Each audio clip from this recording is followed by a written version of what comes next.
Começar de novo. Bom dia, irmãos. Vamos dar início ao nosso culto aqui, a nossa mensagem.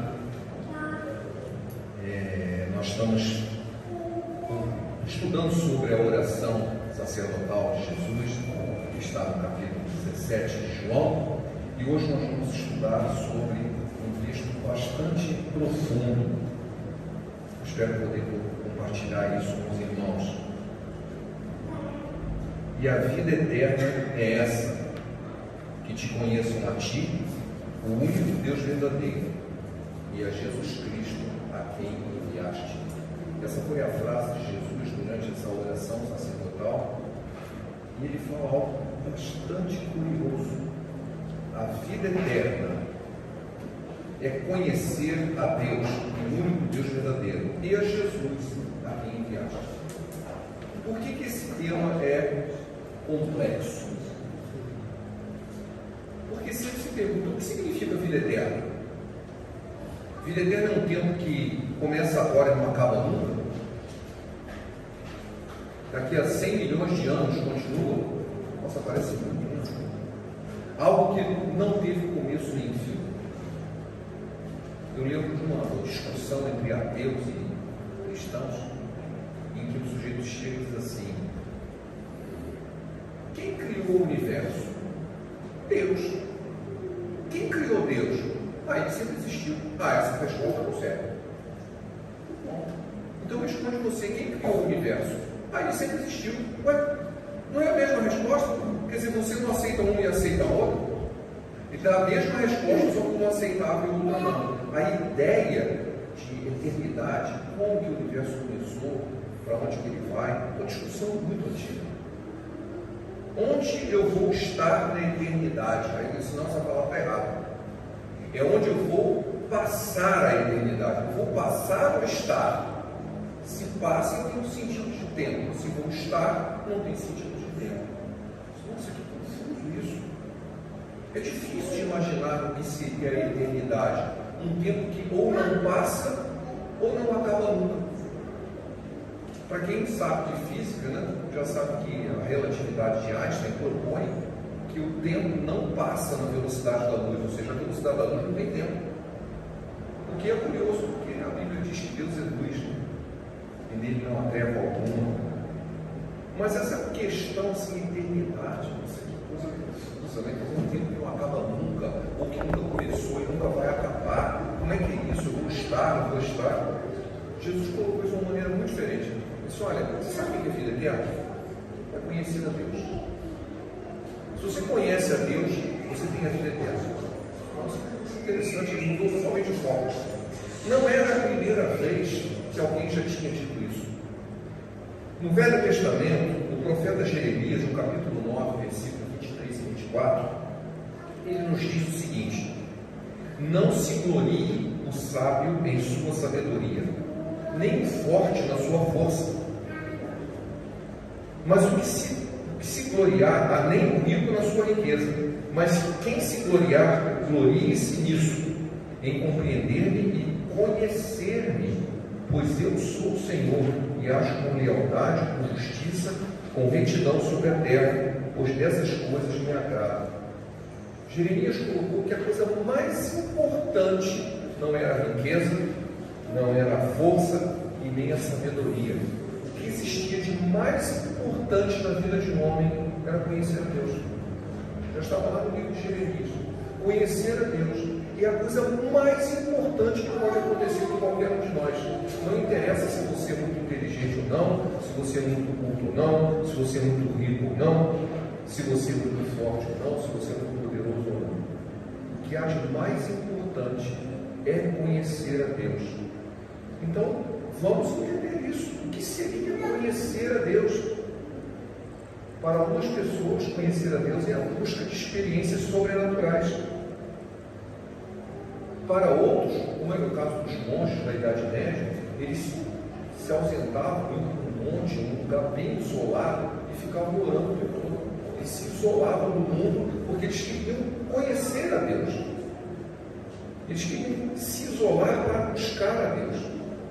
Outros acham que conhecer a Deus é buscar uma prova científica científica de Deus. Ora, isso é impossível. Uma prova científica de Deus é impossível por um motivo muito simples: a criatura não pode entender o Criador. Eu me lembro do professor do seminário que fez uma demonstração bem interessante. Ele pegou uma folha de papel e disse assim: olha, se eu pudesse formular a Deus aqui, sabe o que eu faria? Aí ele amassou a folha de papel todinha e jogou fora. Se eu pudesse colocar Deus numa folha de papel e escrever ele, eu seria maior do que ele. Joga fora. Não se pode explicar Deus, mas eu posso conhecê-lo. Embora ele seja inexplicável, ele é possível de ser conhecido. Ninguém conhece os pensamentos de Deus a não ser o Espírito de Deus. Então, se eu estou Espírito Santo, eu posso conhecer a Deus. É o que diz a palavra de Deus. Você pode conhecer um celular, mas se eu conheço o meu celular, significa que eu sei todas as funções que ele faz, mas eu não sei como ele funciona, não sei nem pelos eletrônicos. Então você não entende tanto assim. Você pode ler um livro, você pode até decorar o livro, mas você não conhece o autor. Não profundamente, você conhece as características através do livro, mas o autor você não conhece. Você pode decorar o livro, mas não conhece o autor. Isso é só um vislumbre do que eu tenho, que eu posso conhecer de Deus. Olha só, se conhecer uma pessoa já é extremamente complexo, exemplo, a maior intimidade que pode haver num relacionamento humano é o de casamento. E mesmo assim, para quem trabalha com casamento, com casais, não é nada difícil de ouvir a seguinte frase: eu vivi com a pessoa por X anos e não a conhecia. Não conhece a pessoa. Não totalmente. Conhece uma parte. Então conhecer é difícil. Se conhecer alguém, uma pessoa, já é complexo, imagina conhecer a Deus. Conhecer a Deus transcende a ideia de consciência da sua existência. Sim, será que Deus existe? Se eu chegar à conclusão de que Deus existe, então eu conheço Ele. Claro que não. Um monte de... A Bíblia diz que até o diabo sabe de Deus. Assim, você crê que Deus é um só, fazes bem. Até os demônios creem e tremem. Os demônios conhecem a Deus. E não por causa disso deixaram de ser demônio. Eles continuam demônio, mas eles conhecem a Deus. Conhecer a mera existência, a aquisição de conhecimento. Você é um teólogo. Vou estudar tudo sobre Deus. Eu sei todas as características de Deus e discutir tudo. Você não conhece a Deus, você conhece só a teologia. É uma ideia humana que você concebeu de Deus.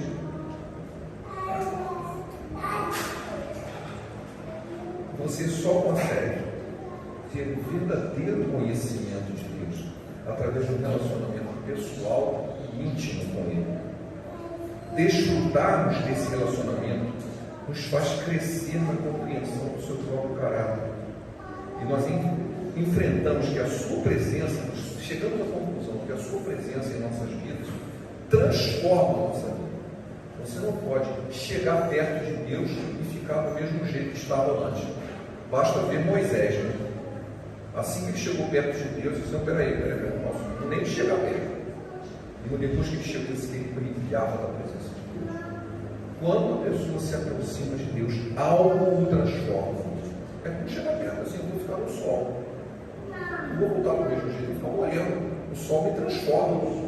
Chegar na presença de Deus transforma nossas vidas. E é possível sim conhecer a Deus. Não é possível explicar Deus, mas é possível conhecer. Quando o apóstolo Paulo estava em Atenas, lá no capítulo 17, ele começou a sua pregação no Areópago. Areópago é um lugar aberto onde as pessoas se colocavam para falar. Eu fiquei sabendo que em Londres parece que um lugar semelhante, onde qualquer um pode subir e começar a falar. Se alguém quiser ouvir, escute. Hoje em dia tem muita gente falando bobagem, mas naquela época as pessoas que se colocavam para falar, falavam alguma coisa e as pessoas ouviam. Esse lugar ficava em frente ao Partenon, um grande templo que tem em Atenas. Esse lugar existe ainda hoje. Tive o privilégio de estar lá, até fiz um estudo sobre isso, e cada um podia ficar e pregar, e as pessoas ouviam. O apóstolo Paulo se colocou ali e começou a falar, e ele disse: olha, eu andei passando por ali, vi um templo, vários templos, um deles chamava-se ao Deus desconhecido. É esse Deus que eu quero anunciar para vocês. Ele era desconhecido, agora eu vou fazer ele conhecido, eu vou explicar. Eu vou mostrar como você conhece. pode conhecer a Deus. Algumas pessoas aceitaram, outros zombaram dele. E como hoje também é a mesma coisa. Você pode conhecer a Deus, talvez não consiga jamais explicá-lo, porque Ele, como Criador e nós como criatura, está muito acima da nossa compreensão. Não conseguimos explicá-lo, nós podemos conhecê-lo. Começa com a própria Bíblia nos falando que Deus, Ele se revela. Ele se revela em 3 níveis. Preste atenção, Deus se revela. Eu não vou saber nada de Deus, a não ser que Ele queira se revelar. A minha capacidade, a minha incapacidade, a minha limitação humana impede de conhecer a Deus. A Bíblia diz mais: os meus pecados impedem de conhecer a Deus. Eis que a mão do Senhor não está encolhida, que não possa salvar, nem surdos seus ouvidos, que não possam ouvir, mas os vossos pecados fazem separação entre vós e o vosso Deus, de forma que não pode se relacionar com Ele. Está lá em Isaías. Os nossos pecados afastam de Deus. Se intelectualmente já é difícil compreender, ainda mais com o pecado que causa uma separação, não vai chegar perto nunca, a menos que Ele queira se comunicar. E a Bíblia nos diz que Ele quer. E Ele tem 3 maneiras de se comunicar conosco. A primeira delas, que aparece no Salmo 19, Atos 17, Romanos 1:20, ele diz que a natureza, ela fala da glória de Deus, ela mostra que existe um Deus poderoso, um Deus criativo, um Deus que fez coisas maravilhosas. Então, essa ideia geral, o conhecimento geral sobre Deus, vem da observação da natureza. Tanto assim que todos os lugares onde existe ser humano, em qualquer época, em qualquer lugar do mundo, o mais remoto que você possa imaginar, numa ilha da Polinésia, onde as pessoas, os gente de lá, nunca viram um outro ser humano, eles têm um tempo de cultuar o seu Deus. Por que eles fazem isso? Porque eles olham para a natureza e dizem: não é possível isso aqui. Alguém criou isso. A natureza espelha a glória de Deus, mostra a glória de Deus. O firmamento anuncia as obras de suas mãos, diz o Salmo. A natureza é o primeiro nível em que Deus se mostra ao homem. E você olha e fala assim: tem uma coisa diferente. Hoje os cientistas cristãos criaram a ideia do intelligent design. Sim, você quer explicar as coisas cientificamente? Isso que está aí não foi por acaso, não faz isso tão inteligente desse jeito. Olha o que está acontecendo. Tem uma mente por trás disso, uma mente muito poderosa. A natureza é o primeiro nível em que Deus revela-se a nós para que nós possamos conhecê-lo. Por outro lado, existe um nível especial em que Deus se revela através da sua palavra. É um nível especial. Ele se revela através da sua palavra. Ele conta quem Ele é, Ele conta o que Ele deseja, Ele dá, através da Bíblia, nós sabemos como Ele age, o que Ele diz que é certo, o que Ele diz que é errado. Como é que eu sei disso? Porque está na Bíblia, é a sua palavra. Como é que eu sei que é a palavra de Deus? Porque ela diz que é. Ela se diz que é. Recentemente eu estava até fazendo uma brincadeira na escola dominical. A nossa Bíblia tem 66 livros, desses só um foi escrito sobre a ordem de Deus. Nós sabemos tudo. Todos os demais foram escritos pelo homem, relatando aquilo que Deus fez. Mas tem um livro que começa assim: aquilo que você vê, escreve no livro. Apocalipse. Apocalipse foi escrito sobre a ordem de Deus. Esse livro aí não é você que vai decidir, não. Sou eu que mando, escreve aí. Não é à toa que ele é o último, para fechar a tampa, né? Isso chega. Porque eu mandei escrever. Deus mandou escrever o Apocalipse, ou vocês tinham dúvida disso? Eu não sei se Deus mandou escrever a Bíblia. Você mandou o Apocalipse, foi? Aquilo que você vê, escreve no livro. Foi a revelação de João. E ele escreveu. A palavra de Deus é uma forma especial de Deus se fazer conhecido.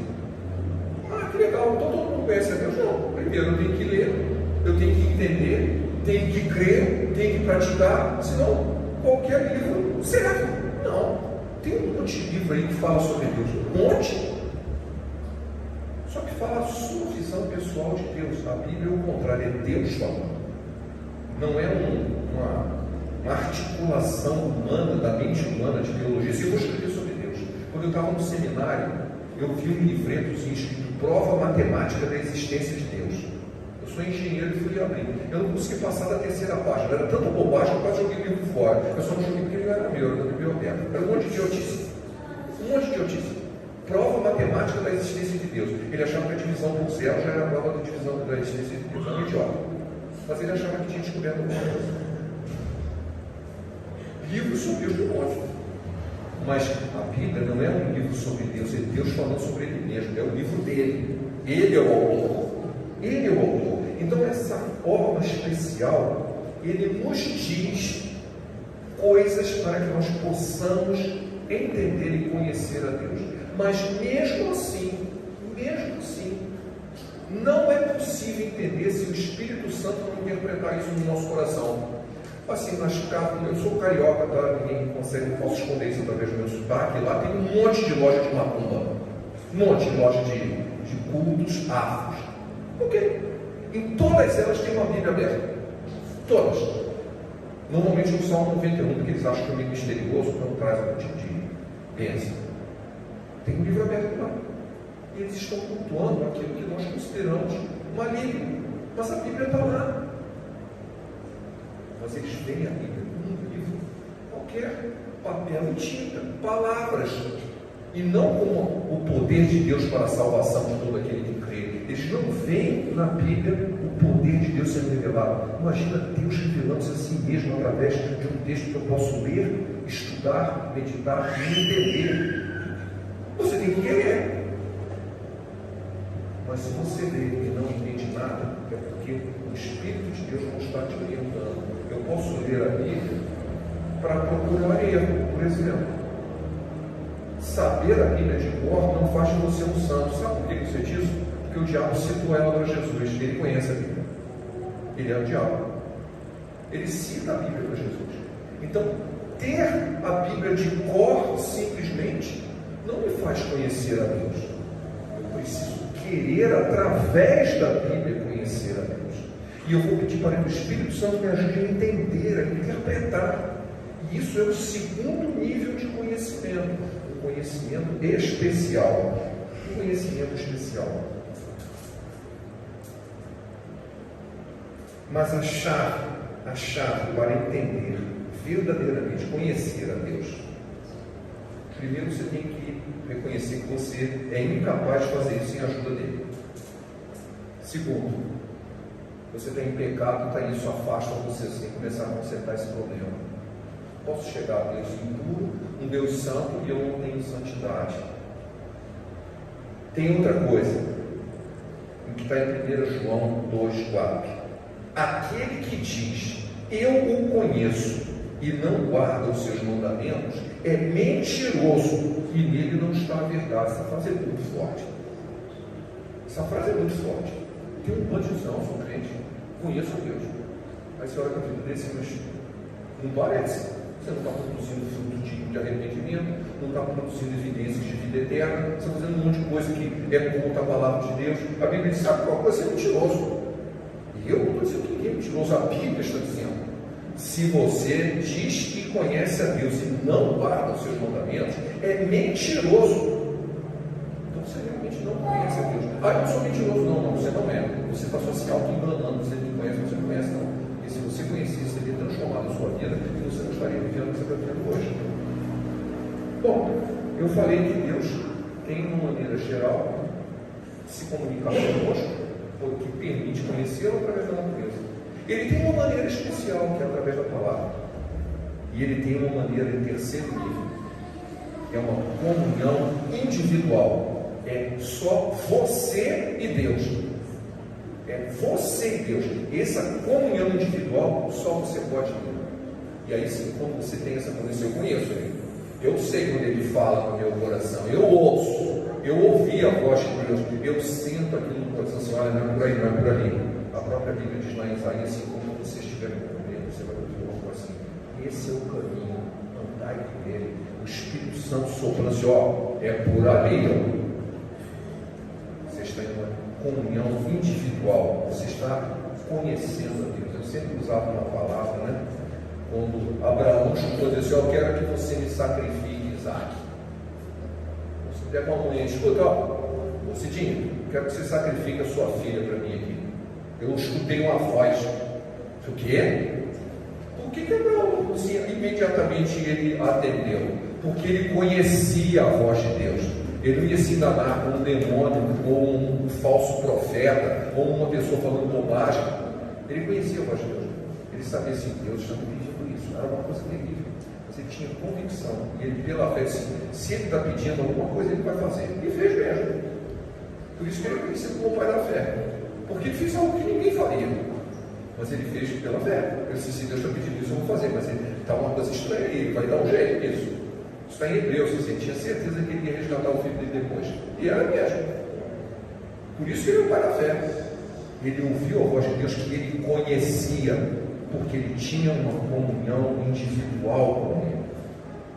E aí é que vem, assim, para nós, assim, como que eu busco essa comunhão individual? Uma comunhão assim, você crê em Deus? Ah, todo mundo crê. Aí eu venho lá, Tiago, assim, não faz bem, os demônios também creem. E creem. Mas eu tenho uma frase que eu gosto muito, venho repetindo, que está em Atos 17, 23. O apóstolo Paulo estava indo preso para Roma e ele está no meio de uma grande tempestade. Fazia 3 dias que o barco estava para um lado, para o outro, e estava todo mundo já pensando que ia morrer. Ele reúne toda a tripulação e ele disse uma coisa que para mim toca muito meu coração. Ele diz assim: porque nesta mesma noite o anjo de Deus, de quem eu sou e a quem eu sirvo, esteve comigo.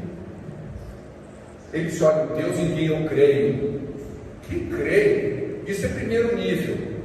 Eu já estou no terceiro. O Deus a quem eu sirvo, Deus a quem eu pertenço. Eu sou de Deus.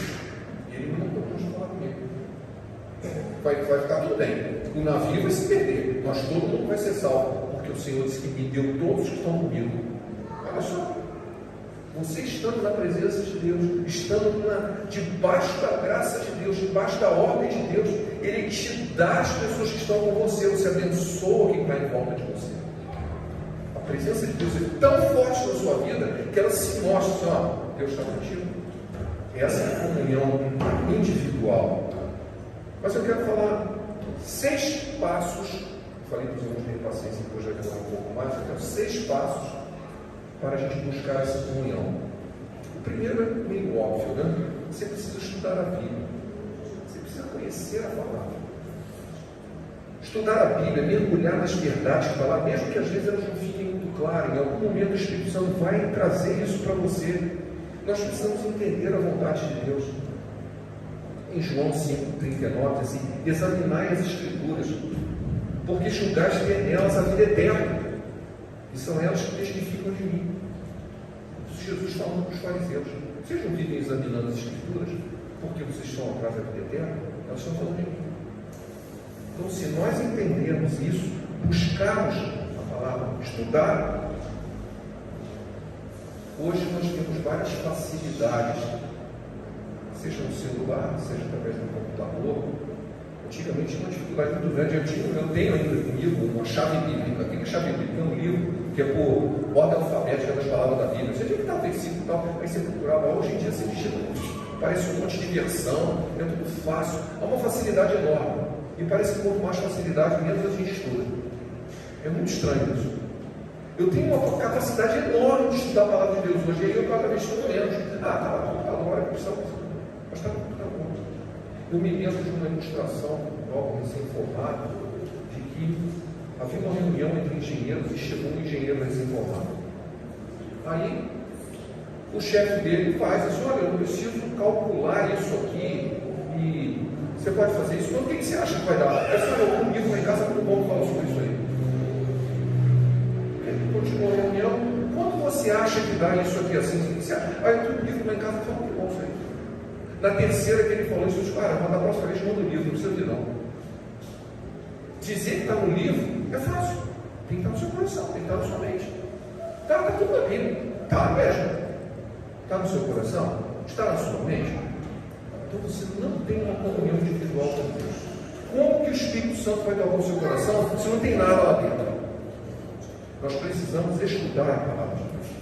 A segunda, que também é bastante óbvia, nós precisamos praticar oração e meditação. Não é meditação transcendental, tá? Meditação significa meditar na palavra de Deus. Oração é eu falando com Deus. Meditar é escutar Deus falando comigo. Eu quero parar assim, Senhor, o que o Senhor quer de mim? E começa a meditar, Senhor, onde eu errei? O que eu devo? Qual o caminho certo? O que o Senhor quer falar comigo? Nós precisamos orar. E nós precisamos meditar e ouvir a voz de Deus. Não, mas Deus fala? Fala. De muitas maneiras. Aliás, o livro de Hebreus começa assim: tendo Deus outrora falado. De muitas vezes e de muitas maneiras. Outrora, através de profetas. Hoje nos fala através do Filho. Ele nos fala através de Jesus. Jesus vai nos falar exatamente como foi Deus, como é Deus, como Ele deseja falar conosco. Ele fala individualmente a cada um de nós, de maneiras diferentes. Cada um tem um jeito de escutar a voz de Deus. É maravilhoso isso. Por isso se chama individual. É indivíduo. Cada um tem um jeito. Como se fosse a nossa impressão digital. Deus fala conosco. E Ele encontra um caminho de falar conosco. Não tem nenhum lugar especial. Pode ser no monte, pode ser em casa, pode ser aqui na igreja, pode ser dentro do carro. Para mim, Deus fala quando eu estou no banho. É incrível isso. Toda vez que eu estou no chuveiro, eu sinto a voz de Deus de alguma maneira. Eu me converti assim. Eu estava no banho quando eu escutei a voz de Deus. Eu tinha 16 anos de idade. Eu fiz menção sobre Ele toda a vossa ansiedade. Eu não sou os versículos que eu sabia da Bíblia. Eu nunca tinha visto nem visto na Bíblia. Mas o professor meu havia me obrigado a decorar anos antes. E o Espírito Santo diz sempre nesse texto aí, eu quero falar com você. Os lugares mais diferentes, nas situações mais estranhas, Deus fala conosco. Dê ouvidos a Deus. Ore e medite. Deixe Deus falar com você. Persevere em oração. Convide Deus a entrar na sua vida e falar com você. Meditar sobre as suas obras. Recentemente, eu não sei se eu coloquei no grupo de homens um vídeo sobre um pastor negro da Sudão. O Sudão, ele conta a experiência de vida dele. É tremendo, tremendo. É bom porque não tem nada a ver com o cristianismo europeu nem com o cristianismo americano. É o cristianismo raiz, é lá da África e Egito, Sudão e Egito. O cara era um muçulmano, ele era um muçulmano radical, tentou matar um colega dele cristão da escola, espancou o cara, quebrou o braço dele, quebrou a perna, enforcou o cara, jogou o cara morto, achava que estava morto lá no meio do gramado e foi embora, porque ele era um cristão muçulmano radical. Mas no seu coração, ele ficava pensando, você não vai voltar onde? Um dia o primo dele ficou gravemente enfermo, né? Não dura 2 dias, vai morrer. Apareceram 2 homens na casa dele, 2 cristãos coptas, a igreja do Egito. O cristão copta é mais antigo que a igreja católica, para quem não sabe, tá? O cristão copta. 2, ele se recusou a cumprimentar, porque o cara trazia uma cruz na mão. Você não cumprimenta o Cristo. Por quê? Eu soubemos que tem uma pessoa enferma aqui. Podemos orar por ela? Pode. O cara orou, o cara se levantou na frente dele. Foi curado na mesma hora. O cara disse, vai lá na minha igreja. Não falou nada disso. O sujeito que orou chegou e falou assim, você acabou de ver isso? O maior milagre que Deus quer transformar o seu coração. E ele disse mais, você acredita que Jesus está vivo? Eu acredito. Porque diz que na tradição islâmica, Jesus é o profeta que foi levado para o céu. Ele está vivo. Na tradição islâmica. Pois é, você acredita que ele está vivo? Então você pode falar com ele. Nossa, nunca tinha pensado nisso. Se ele está vivo, você pode falar com ele. Ele responde. Ele te ouve e responde a ele está vivo. Diz que aquele dia mudou a vida dele. Ele se converteu, se tornou um pastor, e daí vocês quiserem ouvir o resto, que é um vídeo maravilhoso. Tem uma experiência fantástica daquele cara. Até que ele encontra, inclusive, o cara que ele quis matar 20 anos depois, ele se encontra. E o cara orava por ele todos os dias. No topo da Bíblia dele estava o nome dele. No topo da Bíblia do outro estava o nome dele. Disse, por que eu orava por você? Porque você me odiava. Você ora pelas pessoas que te odeiam? Porque Jesus falou isso. No topo da Bíblia do pastor estava o nome de quem, a pessoa que odiava ele. E ele orava por aquela pessoa todos os dias. Até que ele se converte e tem experiências fantásticas. E ele disse, naquele dia, Deus me confrontou. Deus me confrontou. Antes de você pensar em mim, eu já pensava em você. Esse é o nosso Deus. Terceiro, Busque a orientação do Espírito Santo através da consagração e da submissão. Eu quero buscar, eu quero servir a Deus. Senhor, me mostra. Porque eu posso ler apenas, eu sei a verdade. Eu tenho uma música que eu gosto muito, assim, a lição sabemos de cor, só nos resta aprender. Eu sei a lição, só não aprendi. Ué, não adiantou nada, é inútil. Você sabe a lição, eu sei a Bíblia todinha, só que eu não pratico. Não serve para nada. Era melhor talvez não saber, porque ainda há uma oportunidade que você souber fazer alguma diferença. Mas se eu busco a orientação, Senhor, usa a tua palavra, me mostra, me orienta.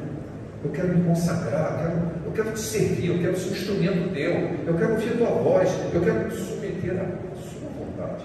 Na escola dominical, nós tivemos um papo espiritual hoje, né? E foi muito interessante, porque as pessoas oram e dizem, Senhor, faça a tua vontade, é verdade. A Bíblia diz que nós fizemos segundo a vontade dele, ele nos ouve. Ele diz, mas se ele sempre faz a vontade dele, por que eu vou precisar pedir? Sim, você precisa pedir, sabe por quê? Porque você costuma pedir segundo o seu jeito, e esse jeito ele te levou a pedir, porque está errado. Aí você, eu já fiz desse jeito e deu ruim. Que tal fazer do seu jeito agora, Senhor? Me mostra do seu jeito que dá certo. Isso é submissão. Isso assim, olha, eu já fiz do meu jeito e não deu certo. Por quê? Porque não é do seu jeito. Senhor, faça do seu jeito. Isso é submissão. Reconhecer que você não é capaz de fazer direito e que você precisa da orientação de Deus. Para isso também tem a quarta etapa. Eu preciso confessar os meus pecados. Eu não estou falando de confessar para o padre, do pastor. Não, estou falando de confessar para Deus mesmo. Reconhecer que você está errado. Eu reconheço, Senhor. Não adianta querer colocar a culpa em ninguém, não. É minha mesmo. Estou errado. Me ajuda a consertar isso. Me ajuda a ser diferente. Não, mas é porque a minha mãe escondeu a minha boneca quando eu era pequena, alguém magoou, quando não sei o que. Começa um monte de desculpa, eu tenho trauma. A moda agora, se eu tenho TDAH, eu não sei, eu tenho transtorno disso, eu tenho espectro autista. Cada hora arranja-se uma desculpa. Sabe o que se chama isso? Pecado. Você precisa confessar os seus pecados. Senhor, eu não sou o que o Senhor gostaria que eu fosse. Eu preciso me consertar, eu preciso da sua ajuda para me consertar. Se afirmarmos que estamos sem pecado, enganamos a nós mesmos e a verdade não está em nós. Mas se confessarmos os nossos pecados, Ele é fiel e justo para perdoar os nossos pecados e nos purificar de toda a justiça. 1 João 8. Quem esconde seus pecados não prospera, mas quem confessa e abandona encontra misericórdia. Provérbios 28:13. Nós precisamos confessar nossos pecados. Se for necessário confessar para alguém, pedir perdão, faça. Mas Cristo está dizendo assim, fazer primeiramente para Deus. Porque a nossa ofensa, primeiro, é contra Deus. José do Egito, quando foi, digamos assim, tentado pela esposa do Potifar, ele disse assim, por que pecaria eu contra Deus? Não é contra o marido com quem ele iria ter relações com a mulher dele. Primeiramente era contra Deus. Se eu não vou fazer isso de jeito nenhum. Eu não vou desonrar o meu patrão, mas primeiramente eu não vou pecar contra o meu Deus. Nós precisamos confessar os nossos pecados. Nós também temos que cultivar a adoração e a gratidão. Deus habita no meio dos louvores. É tão importante louvar a Deus. Quando você está angustiado, louve. Está alegre, louve. Está preocupado, louve. Está desocupado, louve. Dê graças a Deus. Traga a presença de Deus para perto de você. Ou você não acredita que quando você está louvando a Deus, a presença de Deus se aproxima de você? Se você está louvando a Deus, Ele está se aproximando de você. Você está se aproximando dele. Louve. Demonstre gratidão, Senhor, muito obrigado. Tem um monte de coisa ruim acontecendo comigo, muita coisa boa. Estou sobrevivendo, estou passando por cima, atravessei o vale, atravessei as dificuldades e estou aqui. E foi o Senhor que me permitiu vir aqui. Muito obrigado. Gratidão por tudo que Deus fez e por tudo que Ele irá fazer. Cultive a adoração e gratidão. Por último, tem o seguinte, sabe quais são os benefícios disso? Primeiro, paz interior, alegria e satisfação de viver, fortalecimento espiritual, conhecimento e discernimento da vontade de Deus e manifestação do fruto do Espírito em nossas vidas. Isso tudo acontece devido à nossa comunhão individual, comunhão íntima com Deus. E a gente pode fazer assim, eu conheço Deus. Sabe que eu conheço? Eu sei escutar a voz dele, eu conheço. Eu sei quando eu estou fazendo negócio com Deus, eu falo assim, isso aí, Zé, eu conheço a Deus. Eu pertenço a Ele, no seu apóstolo Paulo. Eu sirvo a Ele. Eu o conheço. E ao fazer isso, ter uma vida de intimidade, nós somos transformados. Nós passamos a viver de acordo com a vontade dele. Sabe o que significa a vida eterna? A vida eterna está na presença de Deus. Não importa se o tempo está passando ou não. A vida eterna está na presença de Deus. Por isso que a gente precisa conhecer. A vida eterna é essa. Conheça o antigo e o verdadeiro Deus. Ao conhecê-lo, você vai estar com Ele para sempre. E esse para sempre, eu não sei como é que é. Basta estar na presença dele. Onde é o céu? Eu sei lá onde é o céu. O céu é a presença de Deus. Porque eu conheço.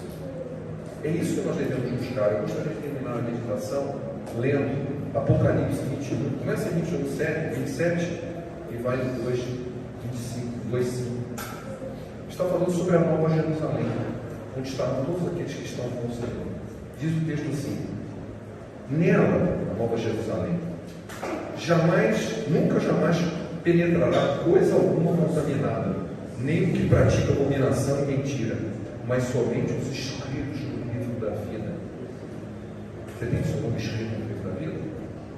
O meu nome eu tenho certeza que está lá, e foi escrito com o sangue de Jesus. Dá para pagar lá. Você acha que o nome vai ser apagado no livro da vida? O meu não, foi escrito com o sangue de Jesus. Então me mostrou o rio da água da vida, brilhante como cristal, que sai do trono de Deus e do Cordeiro. No meio da sua praça, de uma a outra margem do rio, está a árvore da vida, que produz 12 frutos, dando o seu fruto de mês em mês, e as folhas da árvore são para a cura dos povos. Nunca mais haverá qualquer maldição. Nela estará o trono de Deus e do Cordeiro, e os seus servos o servirão. Contemplarão a sua face, e na sua fronte está o nome dele. Então já não haverá noite, nem precisam de luz de candeia, nem luz do sol, porque o Senhor, seu Deus, brilhará sobre eles, e reinarão pelos séculos dos séculos. Amém? Que nós possamos conhecer ao Senhor, e com isso herdar a vida eterna. Pai, obrigado, porque a Tua palavra nos inspira, nos fortalece, nos desafia a nos aproximarmos de Ti. Ajuda-nos a compreender essas realidades e buscarmos a Tua face mais do que nunca. É o que te pedimos em nome de Jesus. Amém.